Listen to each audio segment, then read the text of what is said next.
And welcome to Final Fights, brought to you by Movies, Films, and Flicks. I am Mark Hoffmeyer, and joining me is a man who is currently recording this episode from a field of tall oats. It's Tom Trezemer. Yeah, the biggest problem here, Mark, is that we did not get a farmer to come in and properly cut this field of oats. I cannot see over them. I'm a relatively short man at 5'6", and these oats are still around 6 feet tall. This is going to be a battle on my hands, sir.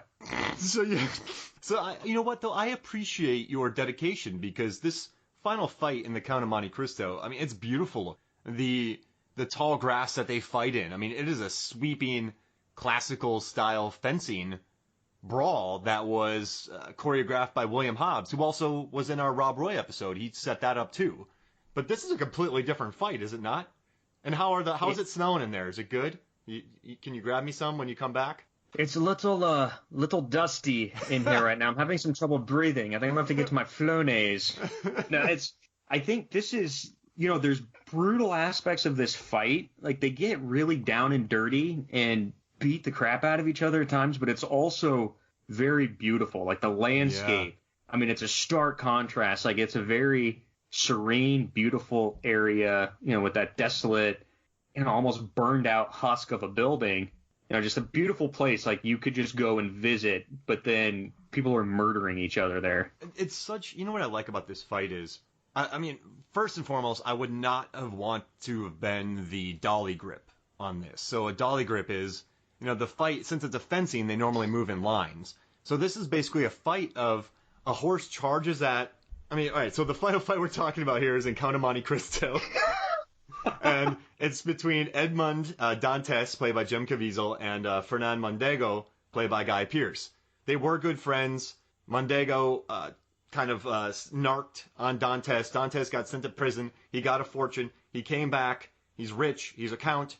He finds out that his wife has gotten with Mondego, and then he goes and proceeds to destroy Mondego and everyone else who kind of wronged him. And it all ends with a beautiful sword fight. But there's kind of some neat narratives in this, and it's kind of similar almost to Rob Roy in the fact that Mondego wins their first fight quite handily. I mean, he punks out Dantes big time. And we also get to see Mondego kill a guy who was just trying to avenge his honor, like that dude was nothing. So we kind of know that earlier on, Guy Pearce, who's excellent, slimy, totally believable, was the better swordsman.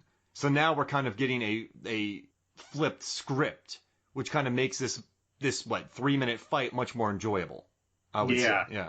Yeah, and I just want to throw this out before I forget that anytime you open a locked chest or a safe or anything and there's a chess piece in there, dude, you're effed in the A. Just get out of there as quick as you can.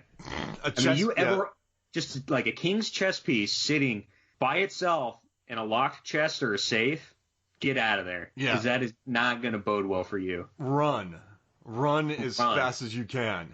I usually just leave like a stack of checkers chips, so then I can still get out of the fight if I need to. I'm not like locking myself into battling somebody, then that person can be like, oh, hey, good joke, man. I like that.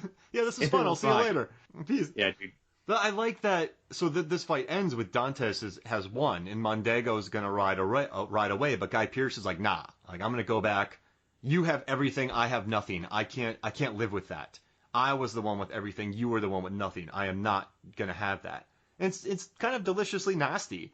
And he shows back up on the horse. But I guess what I was talking about with the dolly shots, where the horse runs at. So Mondego, Guy Pearce's horse, runs at Jim Caviezel. Jim Caviezel knocks Guy Pearce off the horse. Then they proceed to. Then they don't have swords, so they run at each other.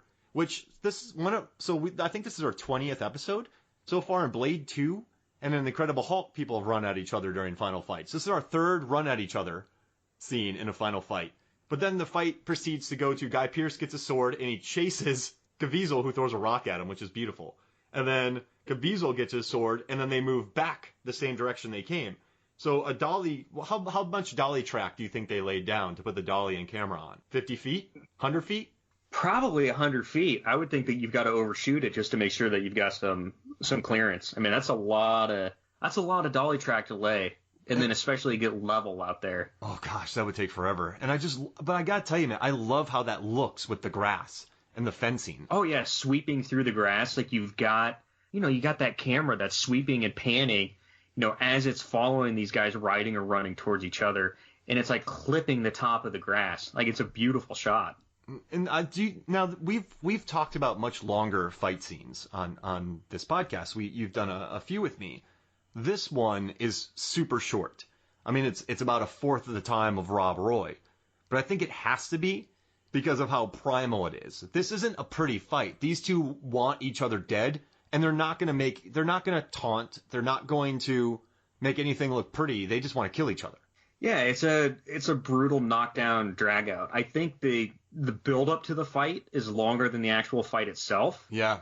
But I feel like that's probably how most fights would be anyways. There's a lot of build up to it, and it's going to be really hardcore, but it's going to be really fast. And I love that. So Caviezel has won. He has his wife. He has Henry Cavill as his son, which is crazy. A little young Henry Cavill. Albert. I did not, man, this is really bad admission on my part. I did not put that together until last night, that was Superman. I've seen this movie probably 6 or 7 times throughout my life. For whatever reason, that little common sense note did not hit until I watched that last night, and I saw that dimple in the chin, and I'm like, holy shit, that's Superman. He's just so little. Got beat. Yep. I guess he's just such a little guy, right? We're not used to him being Superman. Big dude yet.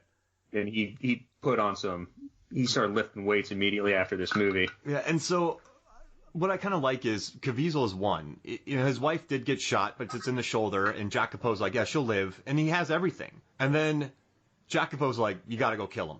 And his wife is like, please don't. He finally has his life back. He's like, nah, I'm gonna kill this dude. That makes me so happy. Me, right? I'd be like, I would slap Jacopo on the shoulder and be like, come on, dude, you're coming with me. Yeah. I'm not going out there alone. But Jacopo just like stands there and he's like, this is gonna get good. Yeah. And then Cavill tries to run. I love when Henry Cavill tries to run out and Guzman or Jacopo just grown mans him and pulls him back. I don't. That's the one thing I don't get. I'm like, Jacopo, you're like the greatest knifesman of your generation. Throw that knife and stick him in the temple and go home. Yep. I guess it's just. I mean, I guess he was allowing his boss to get the honor that he wanted, right? Honor, dude, gets his every time. Is it honor or is it revenge? There's no honor in it. This is just revenge. And I like that he's not above it. I like that he goes out there and he's like, I'm going to kill you. I don't need to, but this is revenge. You're dead. You're done. Like, I'm getting this. Like, it's so brutal, too. And, man, I just like that Guy Pearce gets knocked off the horse, but that initial charge, which Caviezel wins. And then I love that Caviezel is in a 4 punch. There's 3 punches and 1 gut kick. But in that moment, you've established that Caviezel, there's so many Caviezels and all these in there. You establish that he is the physically stronger guy. He hits Guy Pearce twice. He flips him. He kicks him in the gut. He knocks him on the ground. I mean, he just sort of takes care of the guy. And yeah. I kind of like that they established that. But then they flip the script and Guy Pearce gets his sword and slashes Caviezel, which he chases. And then I love the rock throwing, man. Movies need to have more rock throwing. What do you think? Like Monty Python and The Life of Brian, Incredibles. I love a good rock throw. I actually mentioned that. I noted that as well, the rock throw. I mean, to kind of take it back to, they start out with the swords and then they go to like straight up fisticuffs. And I think that just shows like how much Edmond Dantes, physicality has grown and hardened throughout his prison life. And like he learned to, basic self-defense moves, but to kind of power through and like able to take those shots on the chin and keep going. And he just straight up manhandles him with the fists until Guy Pearce gets his sword back. And then he straight up crow hops like an 80-mile-an-hour rock right into the guy's side, just beanbags him hard. And Guy Pearce plays it perfectly. Throw. Guy Pearce is like, ooh. And he's like, ow. And he shakes his arm out for a minute. And then he's like, we're going. I'm charging the mound on that one. Yeah, I loved it. And then I kind of dig that Caviezel gets his sword. And Guy Pearce got sent to the hospital for this. Caviezel actually, during that scene where Guy Pearce runs up on Caviezel stabbed Pearce. And so they had to cut. And Caviezel was really apologetic. And Guy Pearce was like, this is awesome. I have a stab wound. I got stabbed. I'm going to have how'd you get that scar? Sword. or fence, rapier into my side. So Guy Pearce, played it off. But this was you could tell those swords had some weight. This is a classic William Hobbs brawl.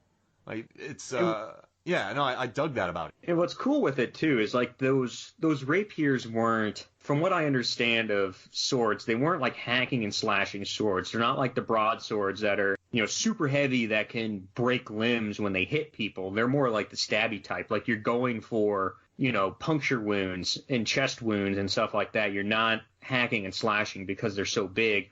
And that played into this fight. So it's like when Dantes finally gets his sword back, Fernand is coming down with a hard strike, and and Dantes holds up his left forearm just to take the brunt of the hit. And it's not going to, it's probably not going to break your arm, but it's going to leave a pretty good gash. Yeah. And then he comes across with like a good tummy swipe. I just love that block. It's like, it's do or die at that point. You got to sacrifice yourself a little bit to live, to keep fighting. I think you summed that up perfectly right there. It's do or die.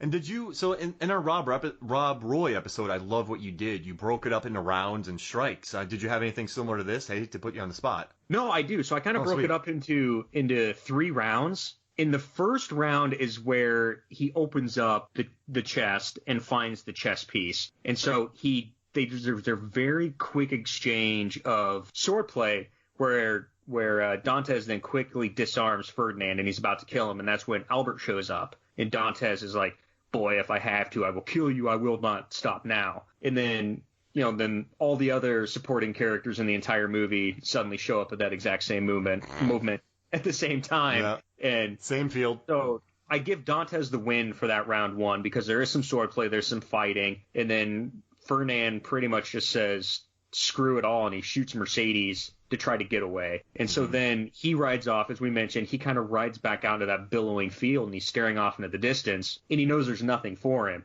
So he's like, all right, we're going into round 2. So he rides back, and this is kind of where I broke it up, where he's on the horse and Dantes is on the foot, or is on the ground. Mm-hmm. And so we've kind of covered that topic where they charge at each other. Dantes is able to successfully get him off the horse, but in turn they both lose their weapons. Mm-hmm. So I kind of counted that as another round in itself because you kind of have a break in the action. So I said Dantes wins that round as well because he did successfully get him off the horse and back onto level playing field. Oh, so he's up 2-0. Yeah. Cool. And so actually, I'm sorry, I have 4 rounds here. And then so then the tables, round 3 comes in. So they kind of get in. So I'm sorry. That round 2 also kind of comprises of the knockdown drag out fight where Dantes is beating him up. And so I had him win that round 2. So then round 3 is where Guy Pearce refines his sword and presses the attack. And so at the end of it, Dantes also gets his sword back, but Ferdinand shows that he's still incredibly efficient with his sword, and actually through the whole exchange of parries, thrusts, riposts, Ferdinand's ultimately able to dispatch him and goes all akimbo with dual rapiers, and then so he kind of wins that second round. Yeah. And then at the very end where Dantes then does that sweet movement, dodges a couple, and then he wraps his arm and reverses the sword right into his tummy stick and kills him. Game, set, Dantes. Yeah? I'm a count, not a saint. Oh, I love that line, too. So much for mercy. No, man. And there's some brutal crap to say to somebody before you straight up end them. I mean, these guys are dropping some lines to each other. Oh, I love that. And it's just... And you know what? I have a question for you. How do you feel about the lone kick in this fight? That was during the fisticuffs, right? Where he Dantes punches him once or twice, and then he kicks him or knees him in the stomach. Yeah, body shot with a side kick. Did that feel out of place to you, or did you like that? Maybe a little out of place. I don't know. I don't think I